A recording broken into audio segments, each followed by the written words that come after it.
No sé si ustedes me ven. Sí, perfectamente. Quizás si quitamos la imagen de la pantalla para que me puedan, exacto, para que me puedan, nos podamos ver todas. Qué emoción poder estar con ustedes y felicitaciones, Ana, por tu intervención. Increíble. Bueno, muchísimas gracias a la Fundación Naumann, a ti, Sara, y a todos los organizadores. Me siento súper orgullosa de poder formar parte de este encuentro con mujeres increíbles de sectores y países distintos, pero que sus testimonios son un aprendizaje y una inspiración para todas. Así que muchas gracias. Bueno, si quieres puedes ya empezar con el taller. Empezamos con el taller. Majo, ¿estás por ahí? Listo. Ustedes me dicen cuándo quieren que yo arranque Sí, ahora. entiendo que tengo más unos 20 minutos, me dijeron más o menos de conversación para después hacer preguntas, ¿correcto? Sí, 20 minutos, exactamente. Listo, arrancamos. Arrancamos, sí. Ok, bueno, a mí me tocó una solicitud difícil, o sea, hablar a título personal de la política como una decisión. Y realmente ha sido una decisión de vida. Y yo le diría tres cosas. Primero, es una decisión muy dura, muy difícil, que tiene enormes implicaciones, no solo para la persona que toma la decisión, sino también para su entorno, su pareja, sus hijos, sus amigos. Y bueno, evidentemente en un contexto como el que vivimos en Venezuela es particularmente riesgosa. Eso es lo primero. Lo segundo, yo diría que es una decisión apasionante, emocionante. Te entra un frío por dentro, pero al mismo tiempo te da la oportunidad de tener inmensas gratificaciones porque tienes la posibilidad real de tocar vidas en el mejor sentido.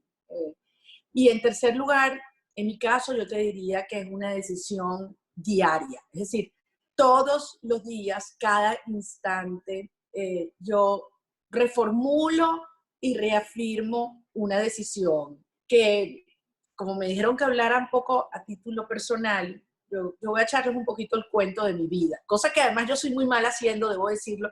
A mí me apasiona hablar de Venezuela, me apasiona hablar de los desafíos que enfrentamos, lo que estoy encontrando en mi país, la confianza que tengo a futuro, pero no soy muy buena hablando de mí. Yo trato quizás de proteger un poco, sobre todo mi familia, y mantener algunos espacios de intimidad. Pero bueno, me pidieron ustedes que hablara un poco cómo ha sido este camino, este recorrido que me trajo de haber crecido en una familia que la política era tabú, donde política era mala palabra, y de una generación que crecimos pensando lo peor de la política y los políticos, a que la política se ha convertido en la realidad de mis días y de mis noches, como dice mi marido y mis hijos, ¿no?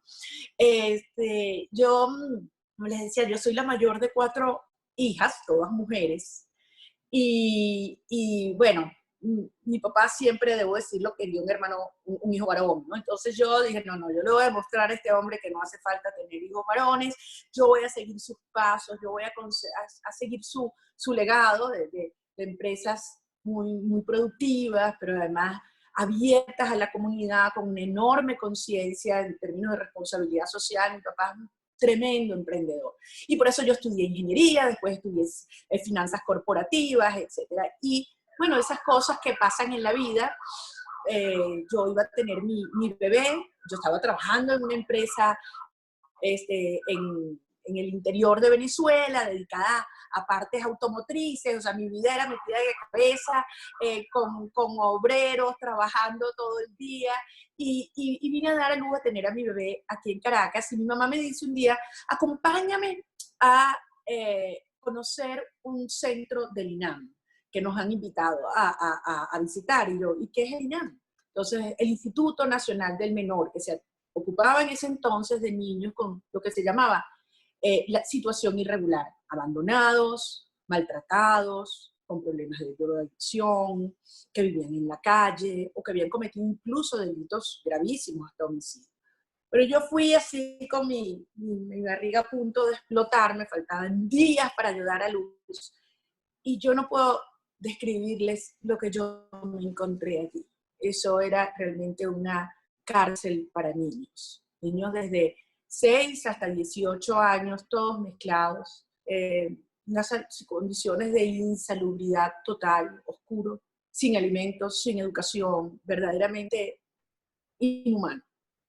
Yo, probablemente el hecho que estaba embarazada me afectó, pero yo llegué a mi casa y yo dije, yo no puedo volver a dormir si yo no hago algo al respecto. Llamé a mi jefe, Orlando Montes, y le dije, Orlando, yo no sé si estos son 5 días, 5 semanas, 5 meses, pero voy a volver por ahora. Él se quería morir, porque yo era la que decía, no, yo tengo mi bebé, inmediatamente voy a estar allí, con la niñita aquí dando pecho, etcétera, en la oficina, no puedo un día. ¿Y qué te pasó a ti? Bueno, una larga historia.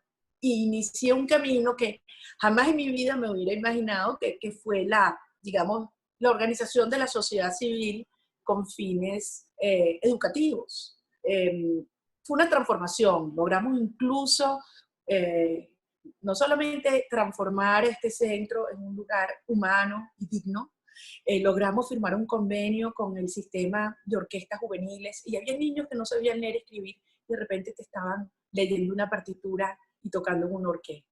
De hecho, uno de ellos hoy en día está en la Filarmónica de Berlín como violinista. Y yo pensé que iba a estar allí, como les decía, 5 días, 5 meses, fueron 8 años de mi vida. Logramos incluso cambiar la ley orgánica del menor para que se abriera a esquemas mixtos con la sociedad civil y con el sector privado. Nosotros fuimos el primer convenio de asociación en la historia de este país en el cual el Estado comparte la gestión de una responsabilidad tan crucial como eran niños que, insisto, que habían cometido en algunos casos hasta homicidio, con una organización ciudadana creada para tal fin. Entonces nosotros incorporamos voluntarios, incorporamos a la comunidad, incorporamos a la empresa privada. Fue un modelo increíble y fue creciendo y creamos otras organizaciones y de repente llegó Hugo Chávez. Hugo Chávez y nos hizo a los venezolanos darnos cuenta que la libertad no se puede asumir por descontado, que a todas las sociedades nos puede ocurrir que lo que creíamos que era un entorno de democracia y de cierta autonomía, digamos, institucional, podría verse destruida.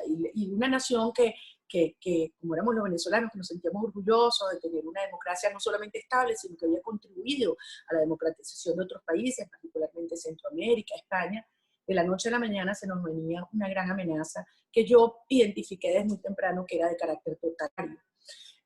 Fue un gran populista, carismático, tuvo toda la plata del mundo, pero su propósito desde el primer día fue confrontar y fragmentar y dividir a la sociedad, con todos los criterios, entre ricos y pobres, izquierda y derecha, civiles y militares, viejos y jóvenes, en todos los criterios. Fue una amenaza real, se empezaron a generar enormes tensiones sociales en nuestro país, enorme violencia, y de la noche a la mañana yo dije, yo no puedo seguir viendo el enorme peligro de destrucción de Venezuela de brazos cruzados. Y no podemos seguir preocupándonos, sino ocupándonos. Y bueno, un conjunto de amigos, casi todos ingenieros, no sabíamos nada de política, nunca en la vida nos había pasado por la mente que podíamos involucrarnos en el activismo ciudadano. Dijimos, ya va, tenemos que hacer algo para canalizar estas tensiones sociales y que los venezolanos podemos decidir qué futuro queremos. Entonces, bueno,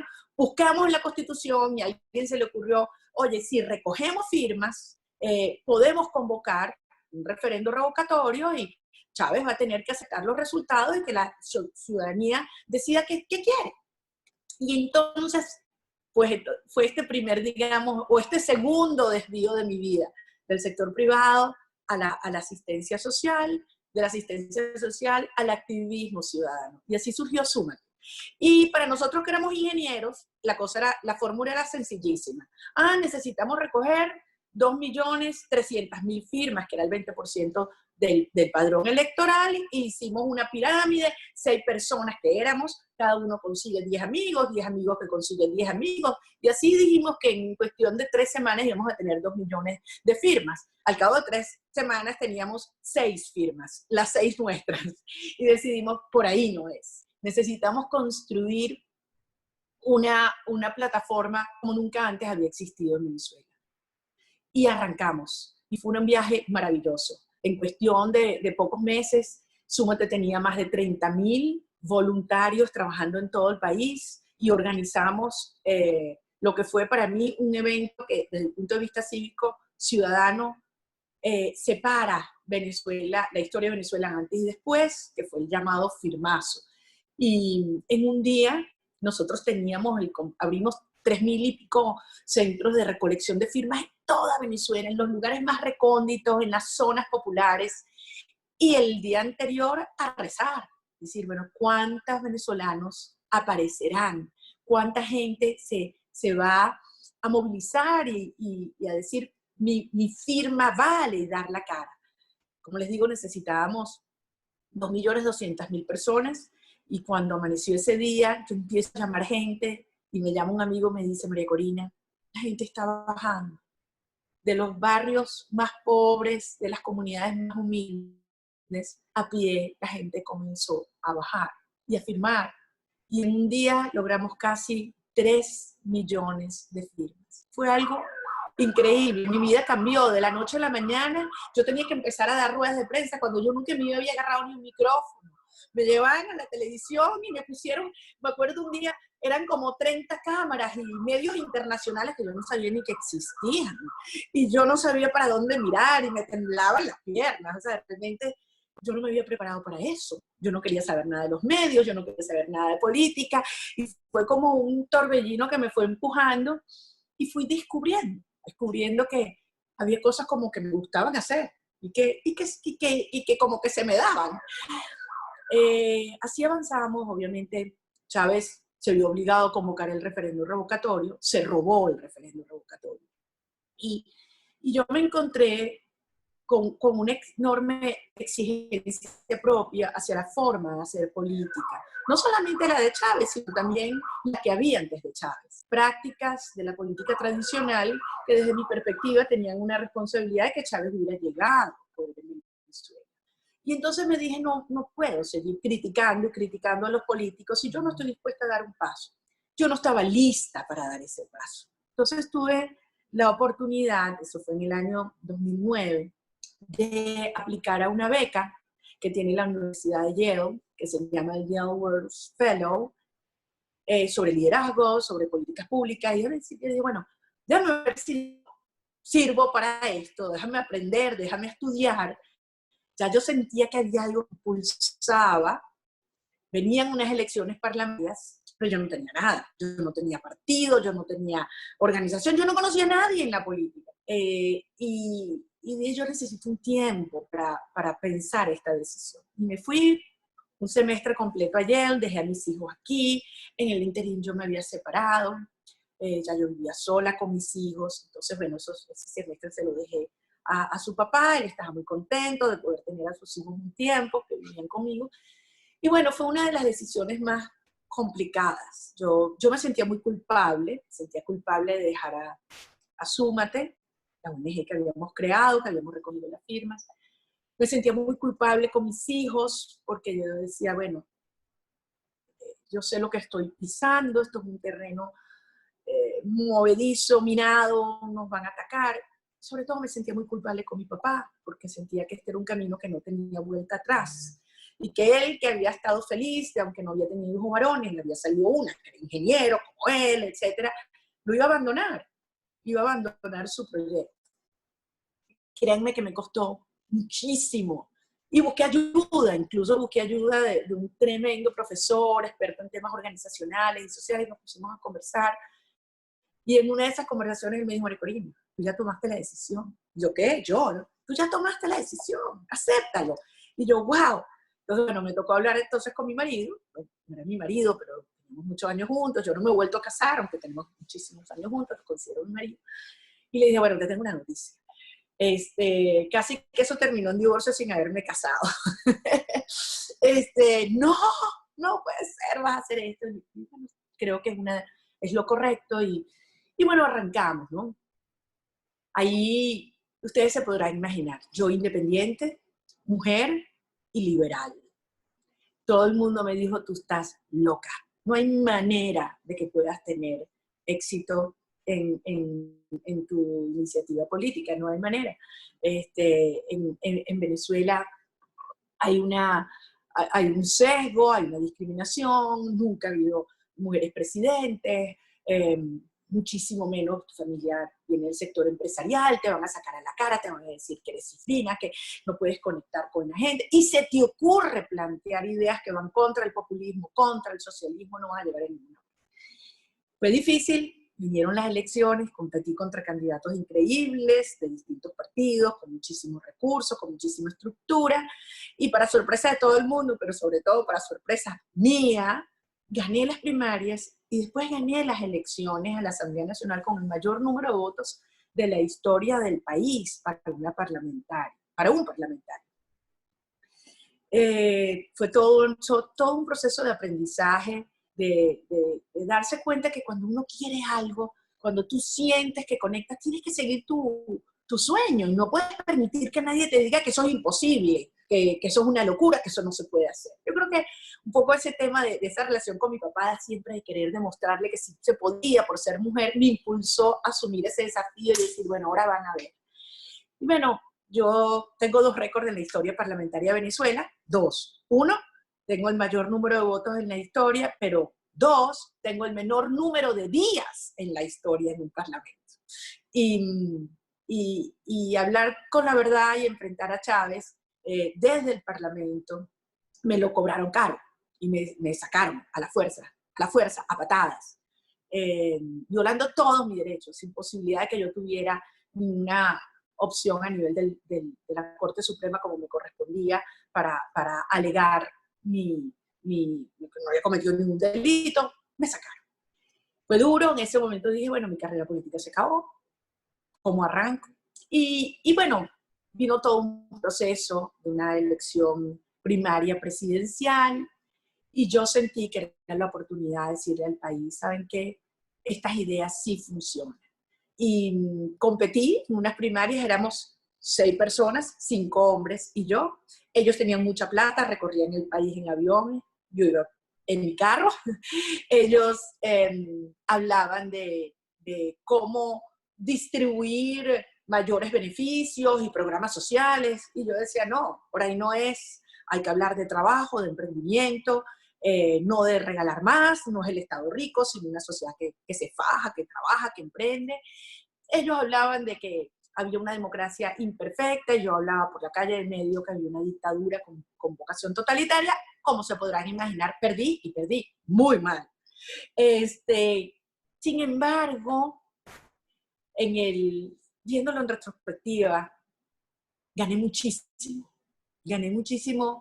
descubriendo mi país, conociendo gente increíble y sobre todo el aprendizaje de lo que es caerse, ¿saben? De lo que es lo que otros llamarían un fracaso estruendoso, que jamás te vas a levantar, que no te vas a atrever a salir de tu casa de la vergüenza por los resultados. Y la verdad es que mucha gente se burló de mí, se burlaron por los resultados, se burlaron por cómo yo me vestía, cómo yo hablaba, porque era mujer, cómo se le ocurre a una mujer atreverse, todo eso.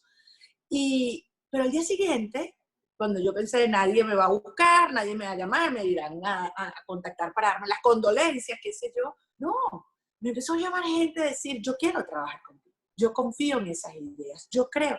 Yo dije, ¿cómo es esto? Y ahí surgió la decisión de construir una nueva experiencia, una nueva plataforma política realmente distinta. Los partidos de Venezuela, como en muchas otras partes de América Latina, tienen una pésima fama y muy bien ganada, por cierto. Y yo decía, tiene que ser distinto, tiene que ser una plataforma donde la voz del ciudadano valga, donde no sean estructuras que se instan arriba y que tienen un diseño leninista que aquí el que quiere entrar lo ve además como un negocio para la gente que no tiene otras oportunidades de trabajo, otra formación.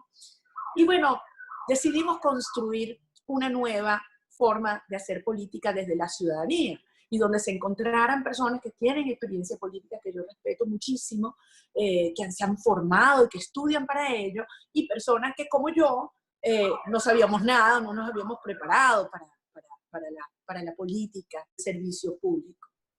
Y la verdad es que cuando nos dijeron un partido liberal jamás va a conectarse con la Venezuela profunda, con los sectores trabajadores, con los sectores populares, nosotros mismos, debo decirlo, tuvimos nuestras dudas. Y decíamos, bueno, quizás es más una expresión política de las clases medias.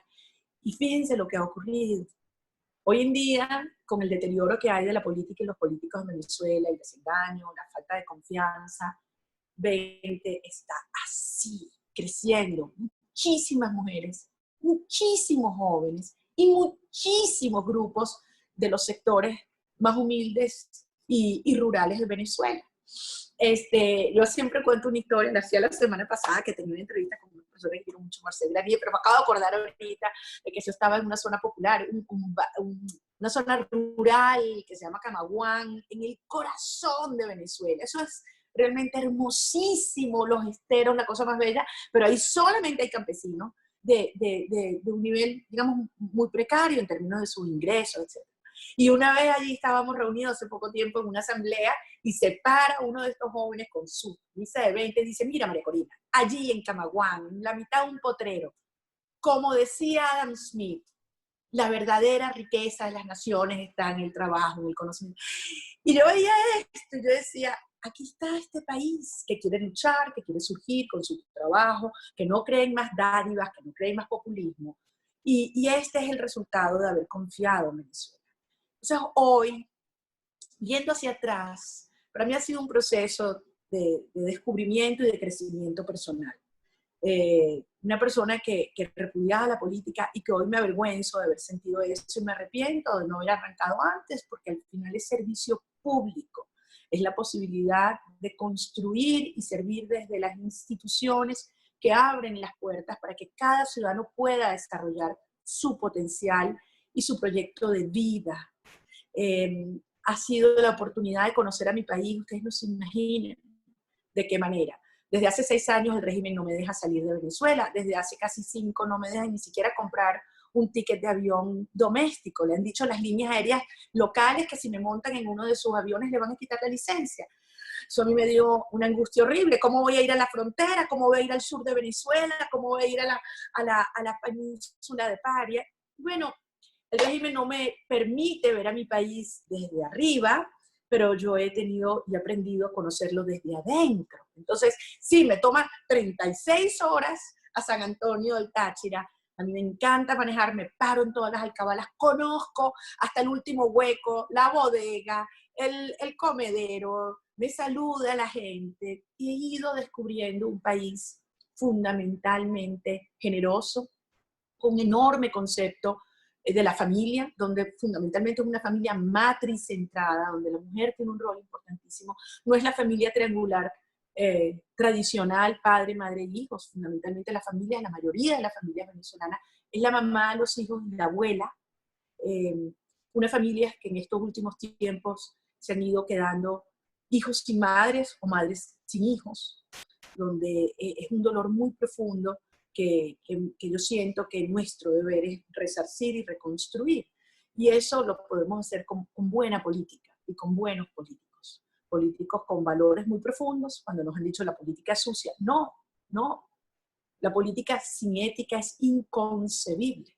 La política es la búsqueda de la verdad. La política es la generosidad, es la cooperación, como son los mercados. No hay plataforma y dinámica más cooperativa que los mercados, donde todos los ciudadanos puedan competir con reglas de juego justas, claras y abiertas. Y Venezuela hoy está lista y ávida de buenos políticos. Y yo de buscar personas jóvenes, mujeres, que quieran dedicar su vida a eso. Por lo tanto, 20 se ha convertido también en una escuela de formación de políticos y de líderes. Al final, un líder es el que puede inspirar a muchos otros a descubrir su propio potencial y su propio talento.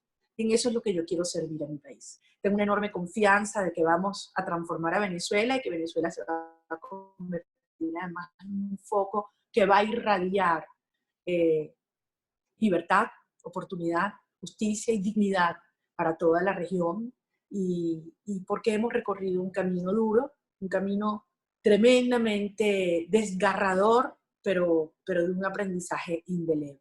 Así que yo creo que cuando me gustó mucho el nombre del seminario Libre de Ser, eso es lo que buscamos, eso es lo que cada persona, cada venezolano me dice por allí: yo quiero ser libre, libre de ser lo que quiero, de hacer lo que me gusta y de tener la oportunidad de hacerlo en esta nación a la que amamos.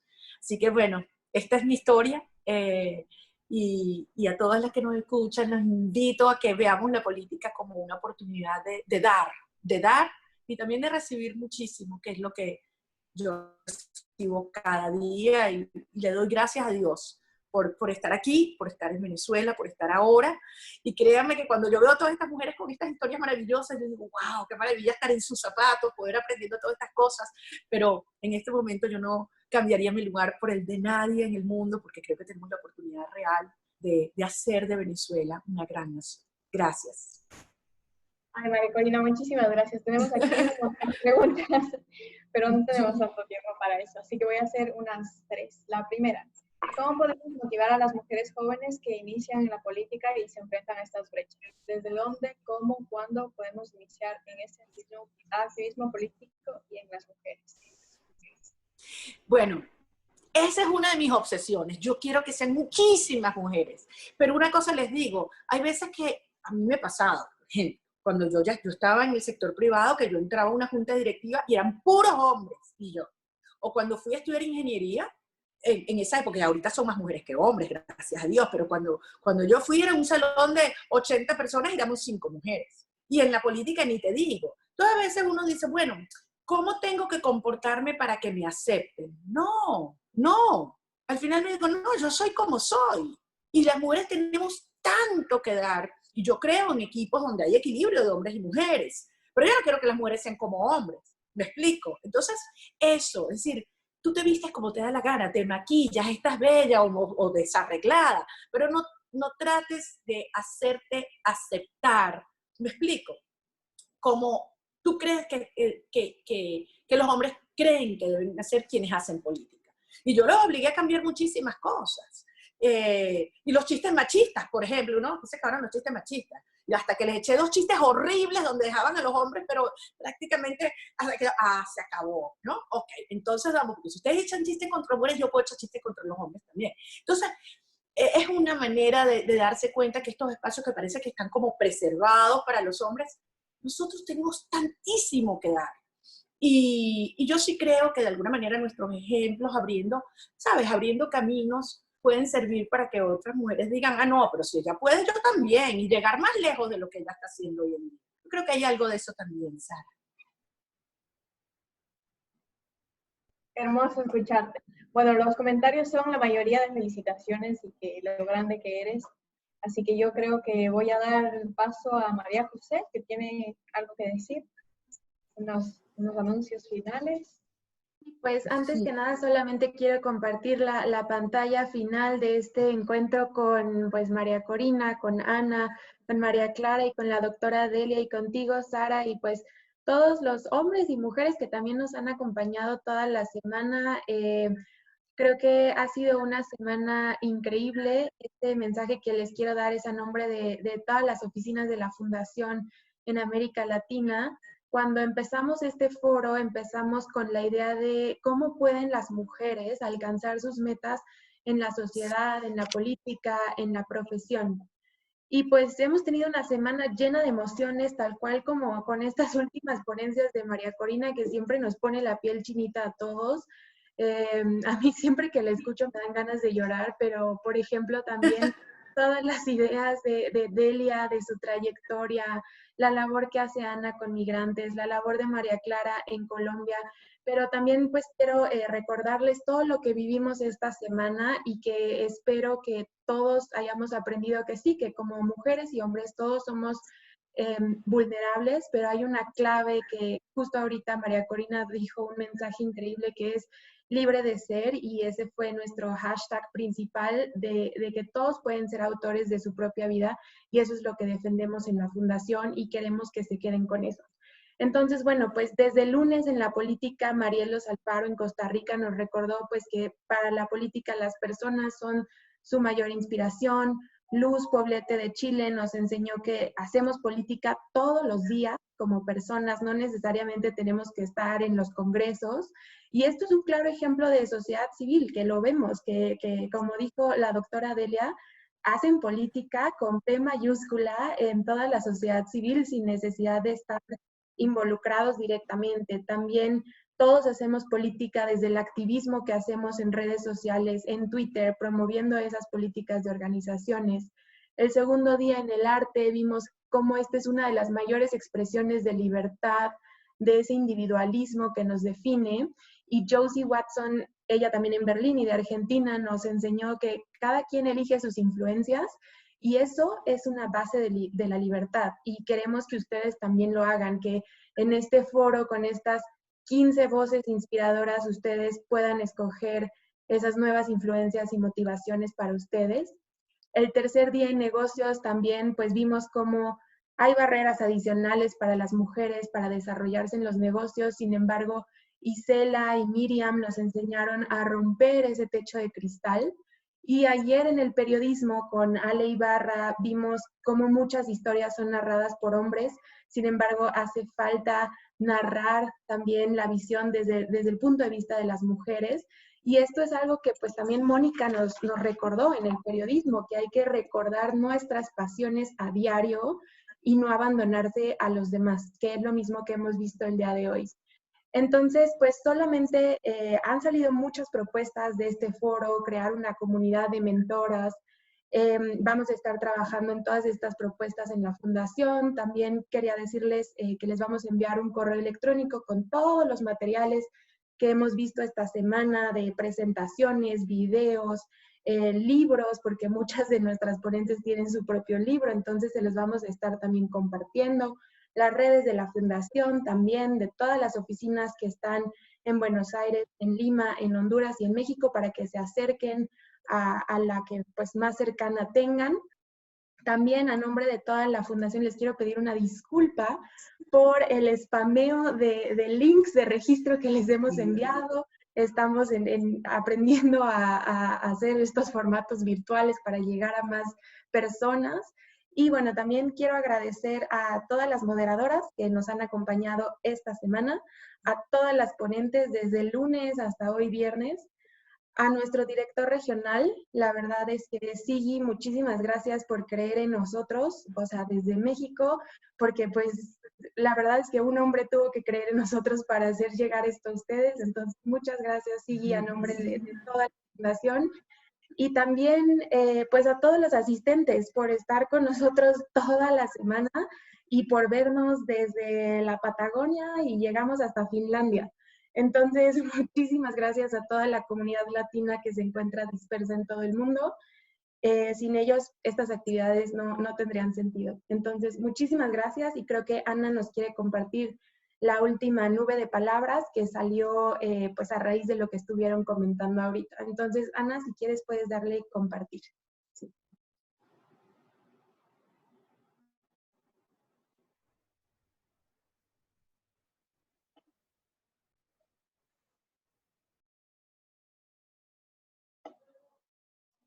Ana, no te escucho, es que estás en mute. Voy. Déjenme, acá lo tengo. Ay, perdón, según yo la tenía listísima aquí.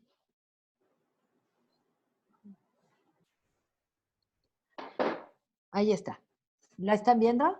Ay, qué bonita. Ay, qué bello, libertad, fortaleza, oportunidad. Pues sí, ahora sí que fueron las palabras que Bellísimo. seguimos recogiendo con todo gusto. Qué bellas. Y la compartimos a la Fundación con todo cariño para agradecerles esta oportunidad y para tener este recuerdo cuando nos estemos bajoneando, poder recordar estas palabras.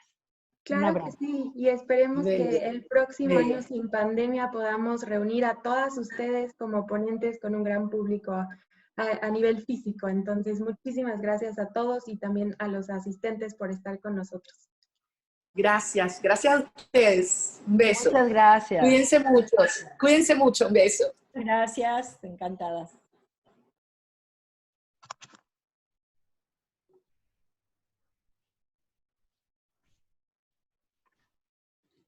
Listo, ya estamos fuera del aire en Facebook. Sí, Joel, estamos todavía con 68 personas en Zoom. Nada Voy a más. compartir la pantallita. Sí, porfa. Te mando el archivo, María José, para que lo tengas en correo. Vale, gracias, Ana. Un abrazo, muchas gracias. Muy lindo. Sí, Felicidades. gracias a ti, Ana. Carla Medal, sí, claro que sí, te lo compartimos. Lo vamos a estar compartiendo en redes, Carla. Si por ahí me escuchas, lo estaremos compartiendo.